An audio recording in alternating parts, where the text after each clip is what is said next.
Hey everyone, happy Friday the 13th. So today I'm just going to finish my front yard October tour, and I'm going to start here in front of this amazing goldenrod, which is my favorite fall flowering plant. And yeah, I'm just so excited about everything up here. So let me turn the camera on and show you. So you'll notice a theme in this video today. It's very spooky for Halloween. My daughter decorated up here, so I'm gonna start right here.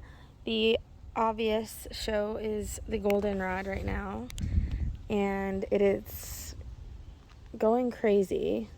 It's at its prime right now, and it's just blooming its head off, and I have so much of it right here. And my experiment of cutting it back midway through the spring, maybe early summer season, proved to work because it's not 8 feet tall. The tallest ones are looking right about 6 feet. So I love it. It's not going to flop over in the driveway or in the sidewalk. It's just so pretty. All of the pollinators are all over it already. Over here, they're actually wrapped around these goldenrod here are corky stem passion flower vines, and it actually has fruit, and it has little flowers on it that are going to turn into fruit. This fruit is edible, but it's kind of tart. It's not like a normal passion fruit, and it would take a lot to make a meal out of that. But I think it looks pretty cool wrapped around the goldenrod. Look at that. And then we have some other things blooming. This is a Piney Woods drop seed grass. It is blooming right now. I have one of those in here, and then a dwarf Fakahatchee that's not blooming. The Florida Green Eyes is still blooming, and it has the seed heads like that. So that's all that's blooming in here, but look, there's bumblebees all over it. Look, its little feet have just so much pollen all over them. It's so cute. I could watch this for hours.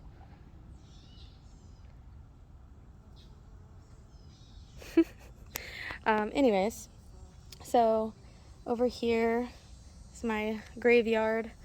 So not much to really see other than there's a couple goldenrods over here that are blooming, and then I have this Pineland heliotrope. Is that what it's called? Yellow Pineland heliotrope. I think so. I might be wrong. I might be completely forgetting, but if it's wrong, I'll put it on the screen. That is still blooming, and then I have one back there. Everything else in the middle is a native ground cover. I have frog fruit, pony's foot, sunshine mimosa. There's some lyre leaf sage in there that's popping up. Let me show you one of those. That's what this is right here. And then there's blue-eyed grass in there as well, and then a couple like native sedges. And then back there there's just some more native plants, some grasses, and the such. That is the area I still have to work on, but I mean, it's the holidays now, so everything's gonna be kind of covered up over here in the yard. So coming over here, it's also decorated for Halloween. Everything is basically the same here. We have some lyre leaf sage starting to bloom. The wild coffee has its bright red berries on it, so these are good forage for the animals. And then I have another corky stem passion flower vine growing all the way up this tree. Let me come around here. Like all the way. Like it's growing all the way up there, and it's blooming and has berries as well. So that's fun. That is a host plant for a couple different native butterflies. And then these were the early blooming goldenrods, but I do have some of the pine barren goldenrods blooming here.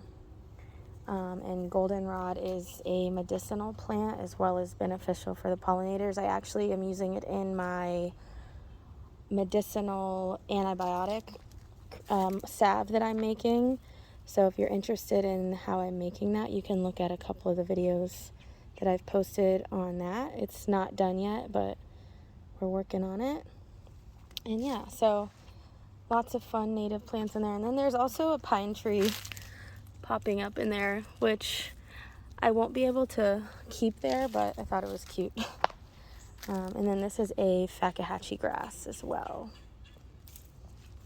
So fun. But I think this is much more pleasing to look at than just grass under your mailbox and on the sides of the sidewalk. Over here, this is starting to fill out really nicely. I have my little turtle family.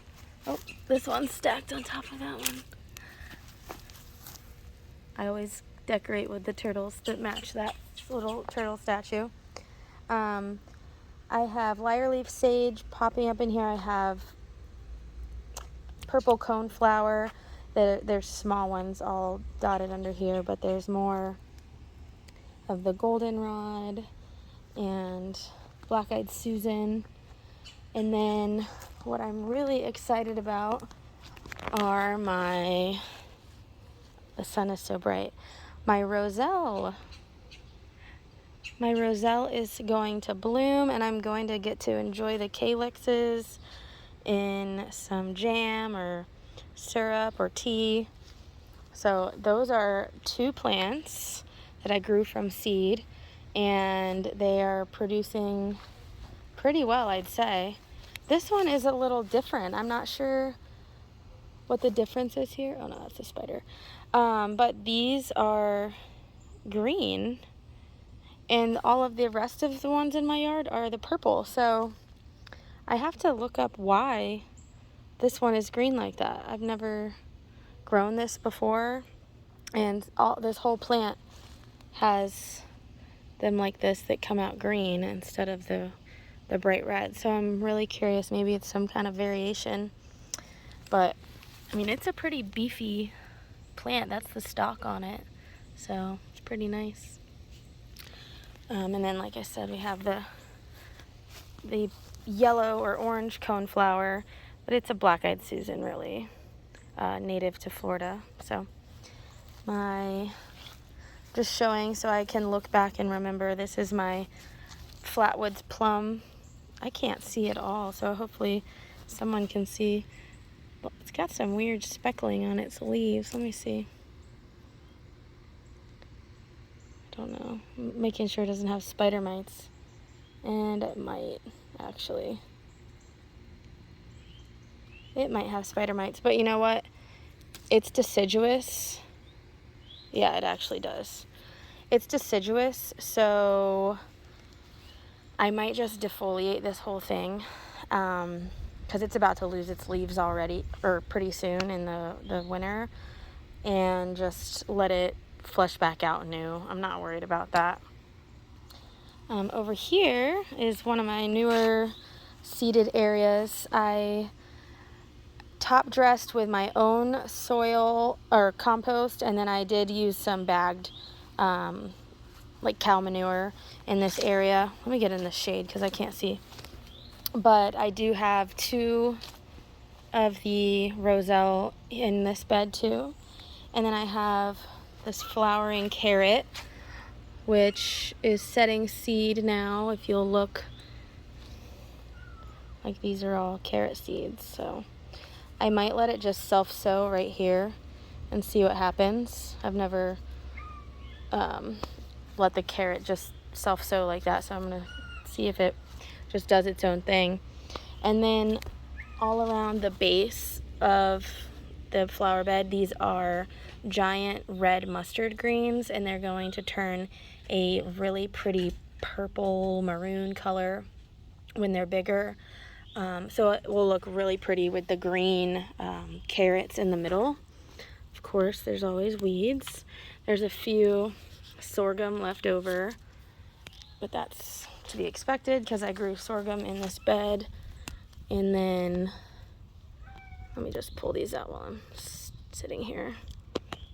So, this half of the bed I still have to seed with carrots.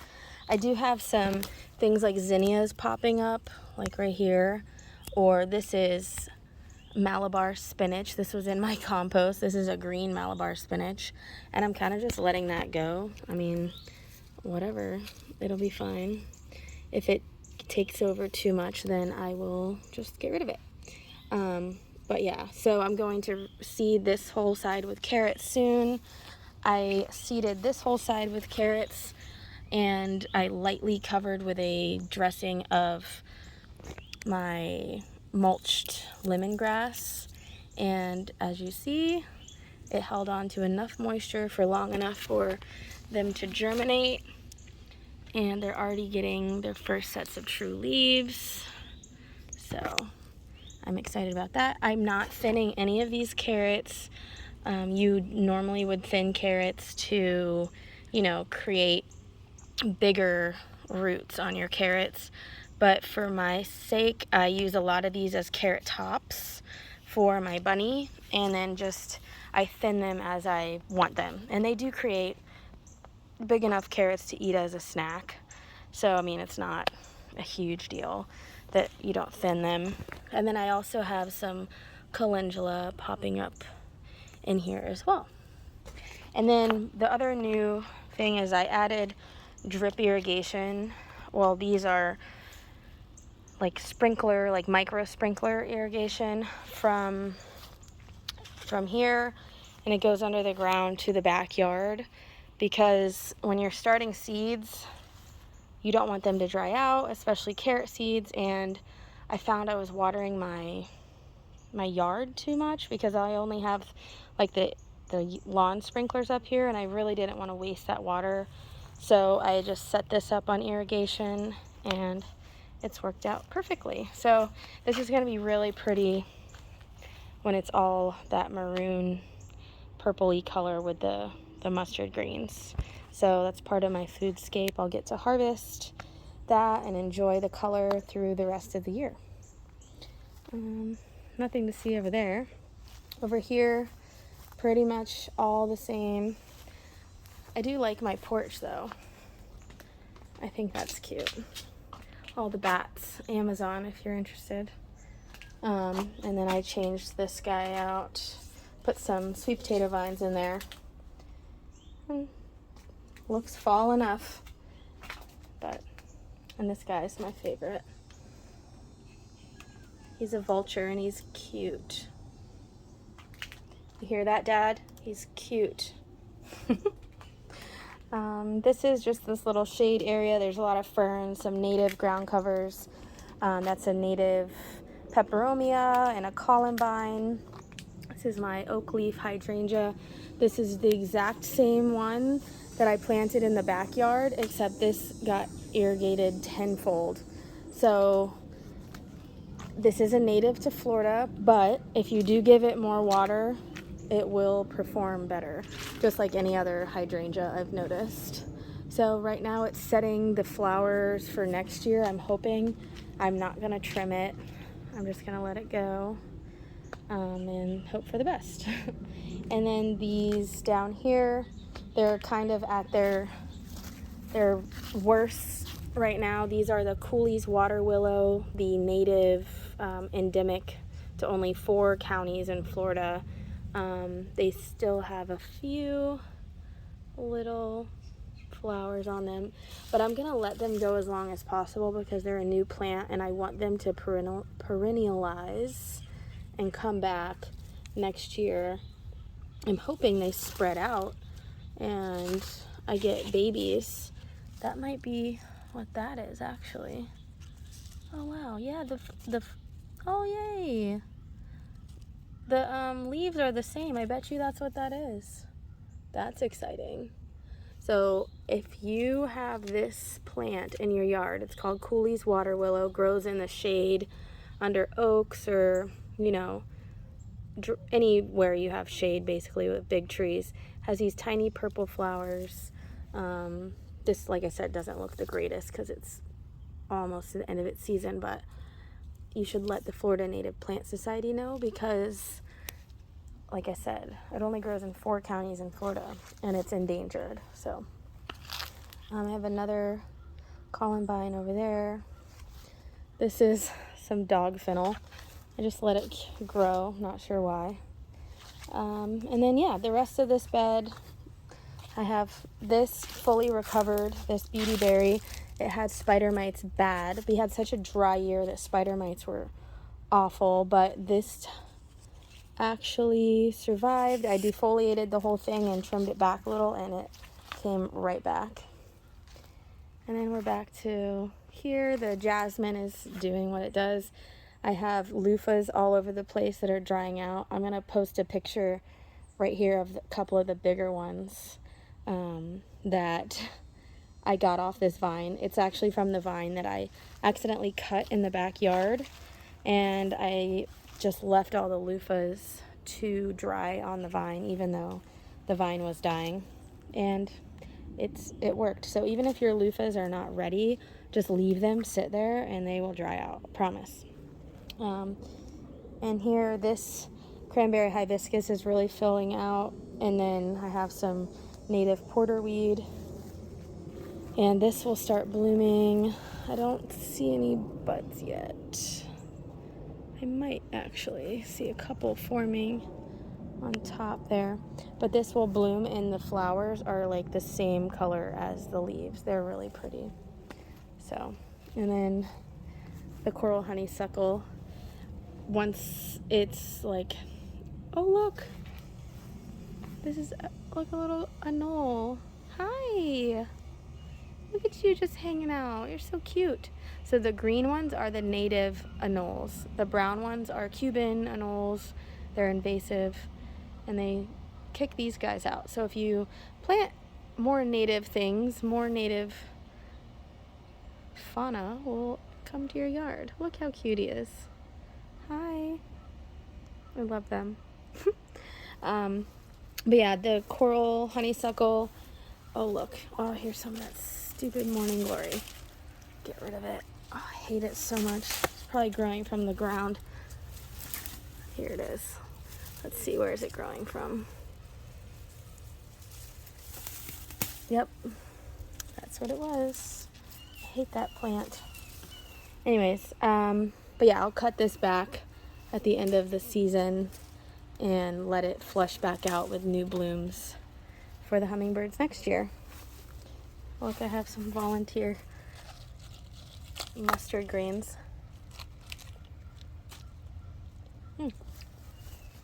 Definitely mustard greens.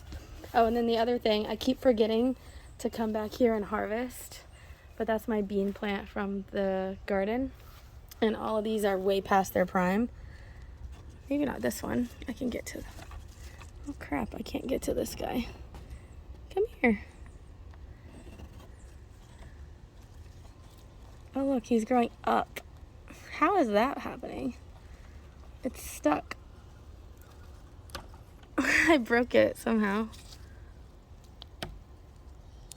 Anyways, but these are all past their prime, and I'll let them dry because it just rained, thank God. And then I'll just save the seeds, but I'm not going to eat these ones anymore. This one's okay. But I'll have lots of seeds for next year.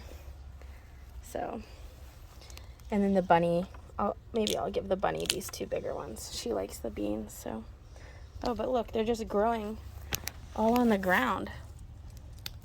So, that's what happens when you let your plants go wild. They truly do go wild. Here's some other beans over here. These are the winged beans. All right, well, I'm gonna lose enough hands to carry all this, so hold on. All right, I can't see. It's so bright. Anyways, all right, well, that is going to do it for this video. I'm gonna pick these and go inside. I'm on my lunch break, but thank you for watching. Hope you enjoyed and hope you learned something, and I'll be back in the next one. Thanks, bye.